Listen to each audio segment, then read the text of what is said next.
자, 오늘 제헌절인데, 저는 제헌절인지도 몰랐었는데, 제헌절이 모르는 중에도 또 말씀을 준비하기 위해서 율법, 법에 대해서 오늘 오전과 오후 시간으로 나누도록 하겠습니다. 자, 율법이라고 하면 하나님께서 사람을 가르치시기 위해서 이 정해주신 그런 어떤 언어, 말씀들로 구약시대 때 주어졌던 어떤 생활의 또 이스라엘 민족의 규범들입니다. 그래서 이런 어떤 온 이 세상의 인류사에서 그러니까 성문화된 이 하나님의 말씀인 율법을 받은 유일한 민족은 여러분 누구겠습니까? 이스라엘 한 민족뿐이 없었습니다. 자, 이렇게 이 구약시대는 율법을 받았던 이 선민과 율법이 없었던 이방인으로 구분을 했습니다. 자, 이 구분은 이제 지금 이 신약 복음 시대인 지금은 또 복음 시대는 어떤 시대입니까? 예수님이 이미 오신 이 시간부터 이미 말세 시대입니다.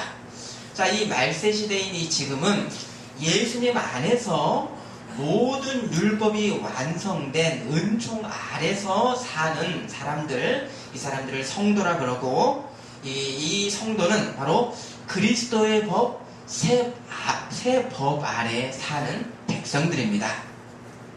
자, 이 지금의 이 새 시대의 생명의 법은 옛 구약의 법과 어떤 이 복음의 이 법이 관계가 있는가?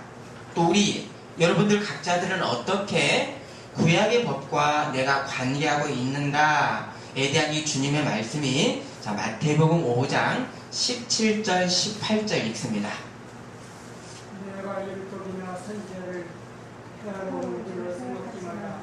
해하러 온 것이 아니요 완전하게 하려 합니다. 진실로 너에게 이르노니 선지가 없어질 전에는 율법의 1,200도 결코 없어지지 아니하고 아니니라. 자, 여러분 이 말씀에서 우리가 잘 봐야 되는 것은 하나님의 아들이 사람으로 나신 것은 구약의 모든 율법을 행하러 오셨습니까? 아니면 이 율법을 이루러 오셨습니까? 이루러 오셨습니다. 율법을 완전하게 하시러 오셨습니다. 자, 만일에 예수님께서 이 율법을 행하시기만 하셨다면 자, 이것은 다른 사람이 예수님 위에 또 다른 사람이 율법을 행할 수 있다라고 하는 뜻입니다.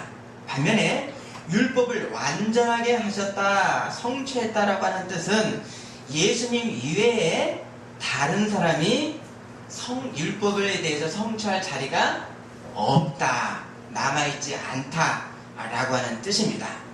자, 그래서 예수님께서 십자가상에서 뭐라고 하셨죠? 내가 다 이루었다 하셨습니다.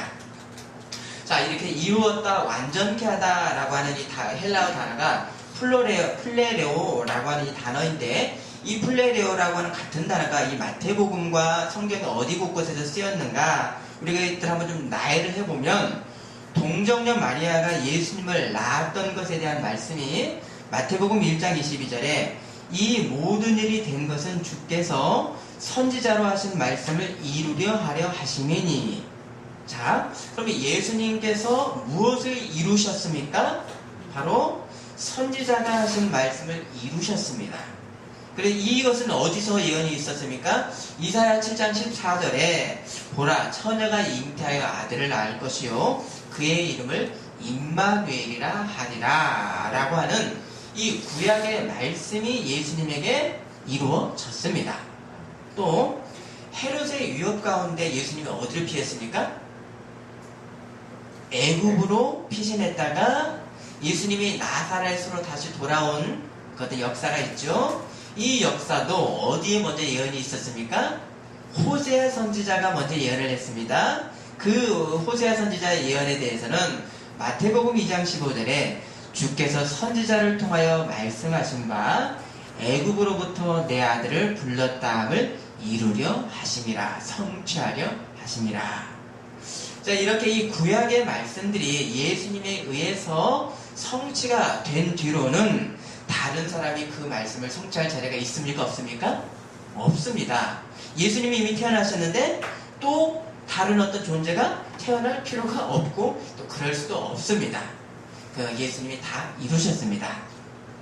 자, 이 율법을 완전케 하셨다라고 하는 이 뜻이 바로 예수님께서 율법을 온전하게 성취를 하셔서 다른 사람이 율법을 성취할 것이 없다라고 다 이루셨다라는 것을 말씀을 합니다. 자, 그러면 이 구약의 율법 시대가 있고요. 신약에는 무슨 시대라 그럽니까? 은혜 시대, 복음 시대입니다. 그러면 구약과 신약 시대 이전에는 율법도 없었는데 무슨 시대라 그럽니까? 이걸 보고 율법의 계시가 없었던 모세 이전의 시대는 바로 자연법의 시대입니다. 자연, 우주 만물을 통해서 하나님의 말씀을 사람들이 알아듣고요. 지금도 마찬가지죠. 우리도 이 자연의 이 순리를 통해서 하나님이 살아계신 것을 압니다. 자, 이런 자연법의 시대가 먼저 있었습니다. 로마서 2장 14, 15절에 율법 없는 이방인이 본성으로 율법의 일을 행할 때에는 이 사람들은 율법이 없어도 자기가 자기에게 율법이 되나니 이런 이들은 그 양심이 증거가 되어 그 생각들이 서로 혹은 고발하며 변명하며 그 마음에 새긴 율법의 행위를 나타내느니라. 복음이 전해지지 않아도요, 이미 그 양심 가운데 하나님을 다 알고 있지요. 자, 그래서 이 하나님의 이 구속사의 세 단계는 자연법의 시대, 그 다음에 구약의 율법의 시대, 지금의 새 법의 시대입니다. 자, 먼저 이 자연법의 시대를 우리가 보면 성경에는 자연법이라고 하는 명확한 표현은 없습니다. 그런데 이 시대에도 하나님을 경배한 역사는 뚜렷했습니다.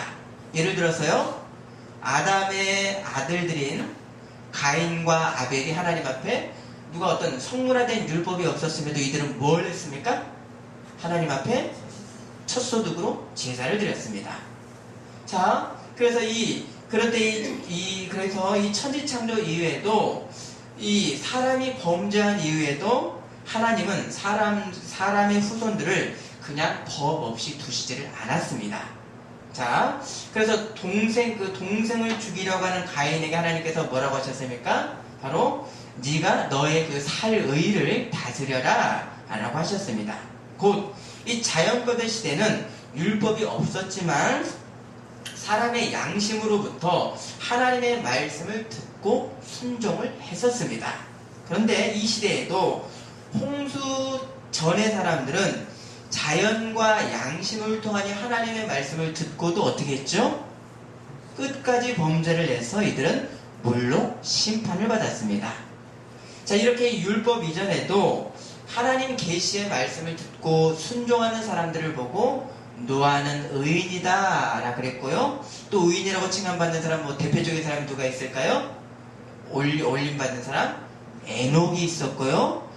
이 율법이 없어도 불순종한 사람들은 바로 악한 자, 또 심판을 받는 사람들이었습니다. 자, 그래서 이 사도 바울도 이런 어떤 자연법의 시대에 자연의 어떤 법으로 하나님을 아는 것에 대해서 아테네에서 선교에 갔을 때 설교의 말씀이 사도행전 17장 26, 27절에 인류의 모든 족속을 한 혈통으로 만드사 온 땅에 살게 하시고 그들의 연대를 정하시며 거주의 경계를 한정하셨으니 이는 사람으로 혹 하나님을 더듬어 찾아 발견하게 하려 하심이로되 그는 우리 각 사람에게 멀리 계시지 아니하도다. 하나님이라고 하는 명백한 어떤 계시가 없어도 너희들은 이미 하나님을 알고 있다. 이 아테네 사람들에게 전도를 했습니다. 자, 그러면 이 자연법의 시대 이후로 하나님께서 누구를 택하셨습니까? 한 사람? 아브라함을 택하셨고 그의 후손들인 이스라엘 민족들을 다른 민족과 특별히 구별을 하셔서 새로운 법 아래 두셨습니다. 자, 이것이 바로 하나님께서 직접 신의 산에서 계시를 해주신 바로 이 실증법인 모세의 율법으로 이스라엘 백성들 그 법 아래 두셨습니다. 자, 법은 보이진 않습니다. 무형의 것입니다. 그러나 이 특별히 선택한 백성들을 무형의 법 아래 하나님께서는 이렇게 경계를 두셨습니다. 그래서 창세기, 출애굽기, 레위기, 민수기, 신명기를 모세 오경이라고도 하고 뭐라 그럽니까? 무슨 서? 율법서라 그러는데, 자, 그 내용을 보면 천지창조 말씀, 노아와 아브라함에게 계약을 하셨던 말씀, 또 이스라엘 백성들이 출애굽을 하고 광야 생활을 하는 그런 역사인데요. 그 중간중간에 뭐가 있죠? 법조문들, 율법의 말씀들, 이것을 보고 율법서라 그럽니다. 자, 그러면 이렇게 우리 신앙선조들의 총 생활을 망라를 하고 거기에 어떤 특별한 법조문들까지도 율법이라고 하는 것은 그 이유가 뭐겠습니까? 한번 생각을 한번 해보십시오. 바로 율법은 우리들의 생활의 모든 그 생활 전체를 규정짓기 때문에, 어떻게 먹고 사는 것, 모든 것을 규정짓기 때문에 그 생활 역사까지도 율법이라고 하셨습니다. 자, 이 율법은 하나님과의 관계인 이 제사, 어떤 것으로 구성됩니까? 하나님과 관계하는 제사법이 있고요. 또 깨끗하게 하는 정결규례가 있고, 이런 이 종교뿐만이 아니라 사람이 어떻게 살아야 된다라고 하는 윤리적 어떤 계명이 있고, 가족 생활, 다른 사람과의 사회생활, 돈은 어떻게 해야 된다라고 하는 경제법, 사회법을 망라하는 모든 계명들이 바로 율법입니다. 자, 그러면 이런 사실에서 율법의 뜻, 의미는 우리는 어떻게 유추할 수 있습니까? 바로 이스라엘에게 있어서 이 종교법과 이 율법은 종교법이고, 실정법의 모든 것, 율법에 포함되지 않은 것이 없다는 것입니다. 바로 택한 백성들이 율법 아래 사는 모든 생활들의 실상들, 우리의 삶의 실상들이 하나님의 율법, 하나님의 말씀 안에 사는 것이고, 이 하나님의 구속의 역사가 되는 것입니다. 그러니까 되는 것이고요. 곧 이 거룩한 백성을 규정짓는 이 율법은 일반 어떤 나라의 어떤 사회법이 아니라 하나님이 계시하신 하나님의 말씀이요, 백성들의 생활이요, 백성들의 마음이라는 것입니다. 아멘이십니까? 아멘. 하나님의 말씀은 모든 것을 다 다스린다는 뜻이지요. 그래서 이 율법은 대체적으로 명령의 형태로 기록이 됐는데요. 율법은 일반의 어떤 그런 판결을 했던 판례집을 모아놓은 법전이 아니라 하나님의 직접의 명령이 기록된 어떤 성문법이기 때문입니다. 그래서 이 율법을 부르는 명칭도 다양한데요. 율법을 보고 하나님의 가르침이라고도 하고, 또 하나님의 증언이라고도 하고, 계명, 말씀, 하나님의 길, 이런 다양한 표현들이 다 율법으로 이렇게 통하고 있는데, 거기에는 어떤 뜻이 담겨 있겠습니까? 생각을 한번 해보십시오. 율법은 사람의 어떤 법률적 차원을 능가하는 하나님의 이 세상의 모든 것이요, 하늘로부터 주어진 계시의 말씀이라는 것입니다. 아멘이십니까? 아멘. 아멘. 자, 이 율법의 중요한 목적 중에 하나가 무엇인가 한번 생각을 해보면요, 바로 율법을 주신 이유가 뭐죠? 하나님과 백성들을 어떻게 하시려고요? 계약하시려고요. 하나님이 시내산에서 율법을 주셨고, 이스라엘을 백성 삼으신 후부터는 이스라엘은 하나님의 계약 안에 있게 됩니다.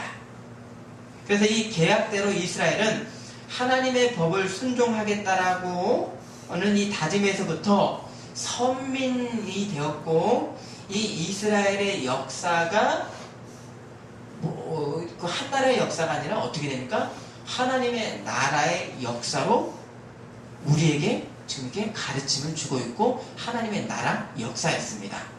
그러면 이 백성들이 율법에 순종함으로 최종의 소망이 무엇이었습니까? 여러분, 구약시대 사람들이 이 땅에 영원한 구원의 실체가 이 땅에 실행되기까지 율법은 바로 이스라엘 선민들이 지켜야 될 길잡이요, 바로 중심으로 하나님께서 주신 것입니다. 이 율법이 우리의 이 악한 육성을 자꾸 이렇게 반대하고 반대 방향으로 역행하기 때문에 사람이 율법을 행하는 것이 여러분 쉽습니까? 어렵습니까? 고통스럽습니다. 그런데 이 율법의 준수를 통해서 이스라엘이라고 하는 한 민족이 어떻게 됩니까? 하나님의 민족으로 거룩해진다는 건 뭡니까? 참된 복을 받는다는 것이, 영원한 복을 받는 기회로서 율법을 주셨기 때문에 율법은 뭡니까? 짐이 아니라 영원한 하나님의 은총인 것입니다. 아멘. 충심을 좀 꺼주세요. 자, 그래서 이 아무기를 몰라서 목이 곧았던 이스라엘 백성들에게 율법은 바로 하나님의 최고의 은총이었습니다. 자, 이렇게 이 절대적인 율법의 권위로 인해서 구약의 어떤 왕과 어떤 지도자도 율법을 수정할 수 없는 절대의 법이었었습니다. 그럼 나중에 요시아라고 하는 이 왕이 종교개혁을 할 때도 이 율법을 갖다가 이렇게 다듬고, 이렇게 무슨 수술을 하듯이 잘라내고 버릴 수가 있었습니까? 없었습니까? 없었습니다. 이 율법서를 중심으로 법을 그냥 확장하고 더 깊게 연구하는 수준으로 율법을 그렇게 하는 것, 이것이 종교개혁이었습니다. 그러면 구약시대 때 율법을 최종적으로 확장하고 심화시켰던 학자가 있었는데요. 거의 마지막 학자인데 이분이 누구겠습니까? 이분이 바로 포로 이후에 돌아와서 율법을 모르는 백성들에게 율법을 가르쳤던 무슨 학사? 에스라 학사였었습니다. 에스라 학사였는데요. 그래서 이 스룹바벨은 포로에서 돌아와서 무엇을 지었습니까? 무너진 성전을 재건을 했고요. 에스라는 백성들에게 잊혀진 율법을 세웠습니다. 그래서 이 예루살렘으로 돌아왔던 에스라가 어떤 다짐을 했는가? 에스라 7장 10절에는 에스라가 여호와의 율법을 연구하여 준행하며 율례와 균례를 이스라엘에게 가르치기로 결심하였더라. 그럼 한 사람의 마음 작정까지도 하나님의 말씀으로 남아있습니다. 뭡니까? 그 역사들, 율법을 지키려고 하는 그 역사들, 이것 자체가 하나님 나라의 역사이기 때문입니다. 자, 이렇게 이 구약 말에 학사 에스라는 모세의 율법을 아주 심도 있게 교육을 했고 아주 확장하는 일을 했습니다. 곧 시내산에서 받았던 율법은 구약시대의 절대적인 법으로서 이스라엘 백성들의 유일한 정체성이었습니다. 자, 그래서 이스라엘 백성들의 율법을 버리고 죄악 가운데 살 때마다 어떤 사람들이 나타났습니까? 너희는 회개하여라. 누구였습니까? 선지자들이었습니다. 그래서 이 선지자들로부터 하나님의 말씀을 바로 세우도록 이들이 선포를 했고, 이 말씀을 듣고 일부 깨어있는 사람들은 회개를 하고 돌아왔습니다. 또 선지자들이 한 일은 뭡니까? 백성들의 말씀 안에 이들을 다시 끌어들이고 뿐만 아니라 뭐 했습니까? 앞으로 도래할 종말에 온전한 하나님 나라가 어떤 나라일 것이다 라고 하는 선지자가 예언까지도 했습니다. 그래서 예수님께서는 당신이 무엇을 이루신다고 하셨습니까? 율법과 선지자를 온전히 성취하리라 라고 하는 당신이 바로 메시아인 것을 그렇게 밝혔습니다. 자, 이렇게 이 구약 말의 에스라 학사 이후에 이스라엘은 하나님의 말씀을 버린 죄악을 때문에 이들이 어떻게 됐습니까? 죄악 때문에 바벨론 포로로 세계 곳곳으로 흩어져 버렸죠. 예루살렘 땅을 잃어버렸습니다. 또 성전은 어떻게 됐습니까? 무너졌습니다. 이들의 중심이었던 성전이 무너졌습니다. 그런 중에 이제 돌아왔으니까 이제 그런 하나님의 말씀에 철저하게 우리가 살자라고 할 수뿐이 없었습니다. 자, 그러는 중에 하나님의 이 법을 더럽히는 외세에 저항을 해서 유대인들이 혁명을 일으켜서 마카비 혁명이라는 혁명을 일으켰습니다. 이 혁명을 일으켜서 혁명이 성공을 했습니다. 그래서 유대의 마지막 왕조가 한 80년 정도 예수님 오시기 전에 한 60여 년 전까지 유대의 마지막 왕조가 세워졌는데 이 왕조가 바로 하스모니안 왕조였었습니다. 자, 이 왕조 즈음에 생겨났던 운동이 있죠. 우리가 하나님의 말씀을 철저히 지키자 라고 하니까 이 율법의 말씀이 원 말씀이 점점 더 확장하게 됩니다.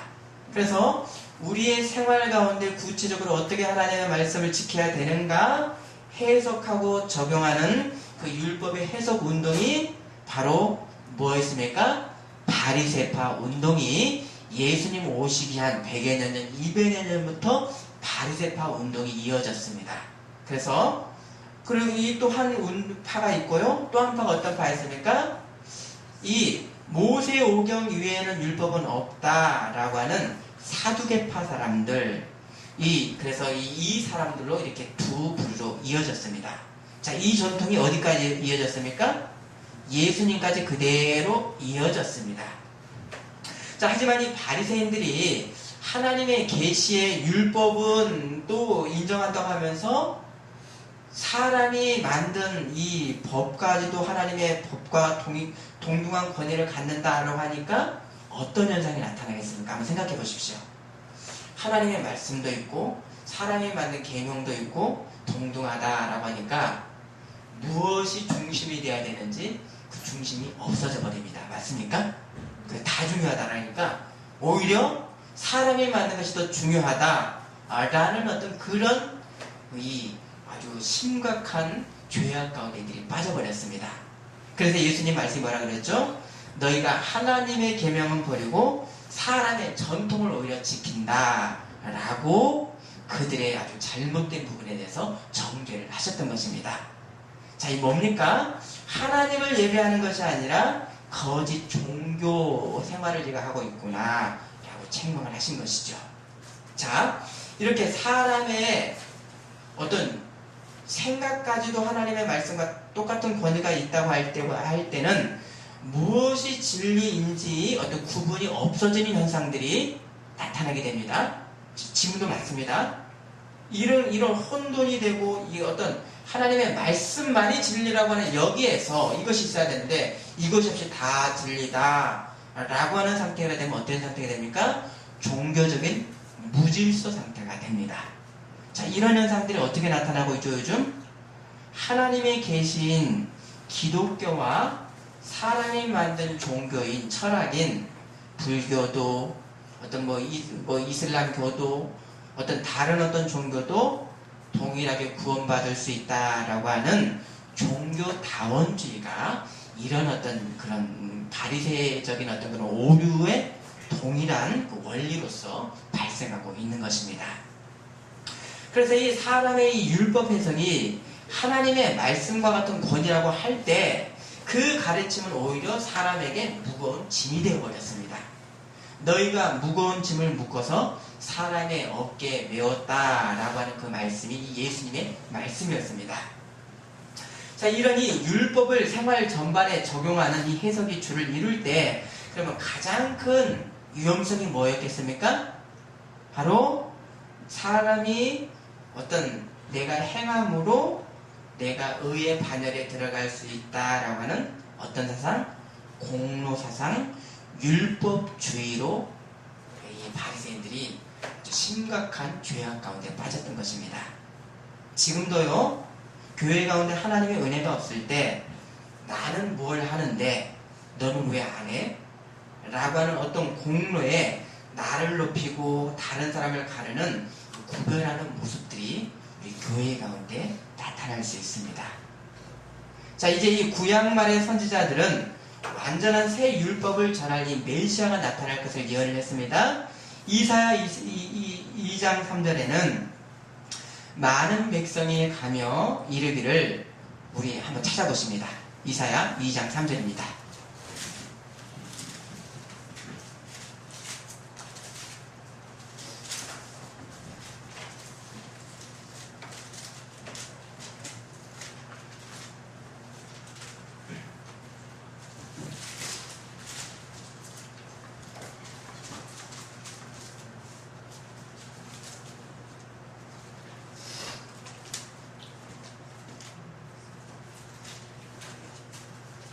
이사야 2장 3절 말씀, 앞으로 법이, 율법이 이제는 어떤 시대가 될 것인가 읽어주십니다.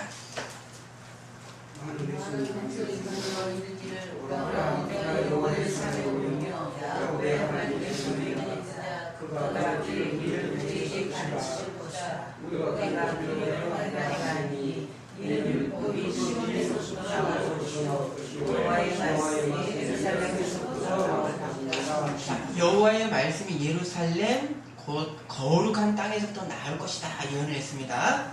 자, 이런 어떤 예언이 또 실행되었죠. 주님으로 인해서 에스겔과 뭐 예레미야라든가 이런 선지자도 예수님에 대해서 율법을 예수님이 어떻게 행하실까 거기에 대해서 말씀하신 것이 에스겔 36장 26, 27절도 찾아보십니다.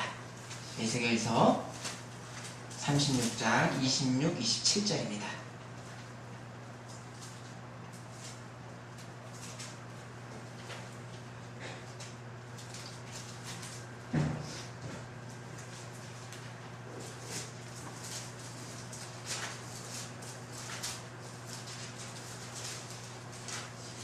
에스겔 36장 27, 28절 구약 1207면입니다. 앞으로는 돌문에 새긴 율법이 아니라 새로운 율법의 시대가입니다. 자, 26, 27 읽습니다.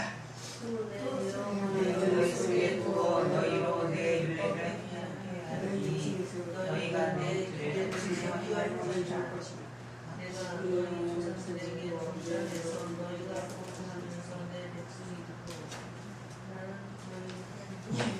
자, 26절 보십시오.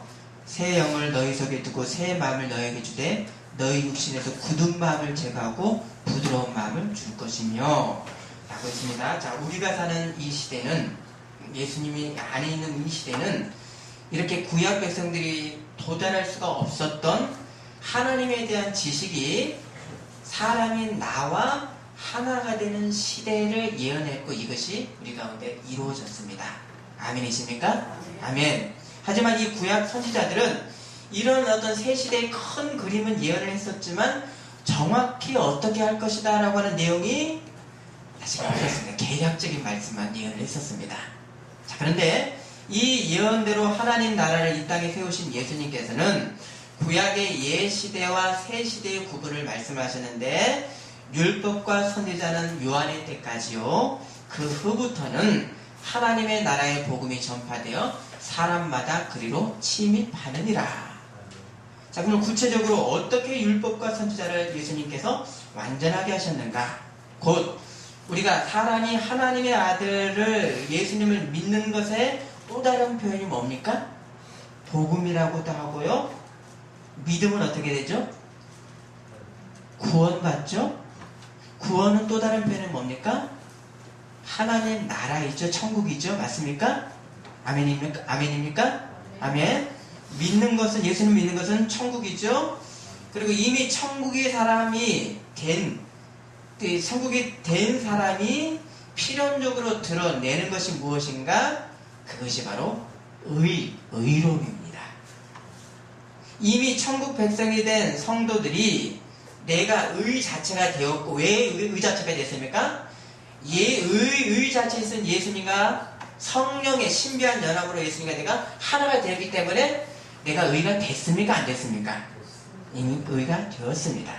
바로 의를 드러내는 새 시대 가운데 우리 성도들이 살고 있습니다.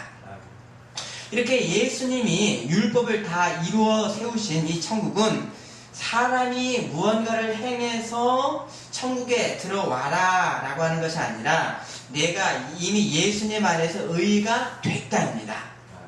자, 이 말씀은 어떤 성도에게도 예외가 없는 성도 되었다는 것이 바로 무엇인가, 어떤 실존인가. 자, 그 말씀이 오늘 마태복음 5장 21절부터 이어집니다. 자, 우리가 중간중간 볼 것인데요. 자, 마태복음 5장 21절입니다.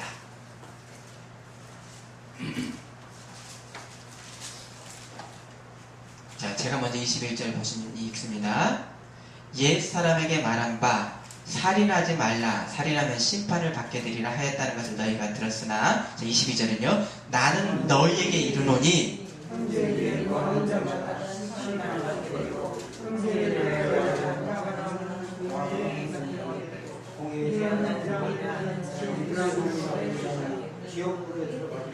자, 보십시오. 구약 율법을 그렇게 하였지만 나는 너에게 이르노니 하면서 오히려 율법을 더 중심적으로 더 우리가 행해야 될 아주 구체적인 아주 아주 단어가 생각이 안 나는데 아주 레디칼한 어떤 그런 말씀으로 오히려 우리들에게 말씀합니다. 자, 23 의미 계속 새기시기 원합니다. 23절 읽습니다. 그러므로 이를 제단에 드리다가 거기서 내 형제의 원망들을 예물을 제단 앞에 두고 먼저 가서 형제와 화목하고 그 위에 와서 예물을 드리라. 아멘. 자, 27절 읽습니다. 너를 고발하는 자와 함께 27절 우리 한번 읽을까요? 또 가나안을 하였다는 것을 너희가 들었으나 나는 너희에게 이르노니 음욕을 품고 여자를 보는 자마다 마음이 이미 가늠하였느니라. 29절이요. 만일 너희는 오시는 예물이라 너희의 죄 중에 하나가 없어지고 지중은 하나가 이 없고 지역에 지옥에 던지지 않는 것이 유익하며 또한 만일 내 오른손이 너로 실족하게 하거든 찍어내 버리라. 내 배체 중 하나가 없어지고 온몸이 지옥에 던져지지 않는 것이 유익하니라. 자, 38절 읽습니다. 또 너는 눈으로 이는 이로 바꾸라 하였다는 것을 너희가 들었으나 나는 너에게 이르노니 악한 자를 대적하지 말라. 누구든지 내 오른편 뺨을 치거든 왼편도 돌려대며. 40절이요. 오늘 고발해가지고 지금까지 자는 자에게 어디까지로 또 내 이웃을 사랑하고 내 원수를 미워하라 하였다는 것을 너희가 들었으나 나는 너희 이웃을 사랑하며 너희가 바치는 자를 위하여 기도하라. 이같이 한즉 하늘에 계신 너희 아버지의 아들이 되리니 이는 하나님이 그 해를 악인과 선인에게 비추시며 비를 의로운 자와 불의한 자에게 내려주심이라. 46절 너희가 너희를 사랑하는 자를 사랑하며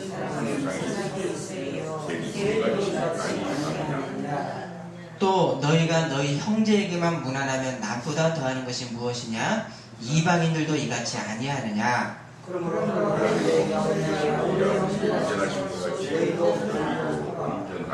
아멘. 율법이 버려진 것이 아니지요? 예수님을 인해서 더 아주 무서운 어떤 법을 우리에게 주셨습니다. 이런 이 새 율법은 사실 우리의 육성으로 이것을 행하는 것이 여러분 가능합니까? 불가능합니까? 불가능입니다.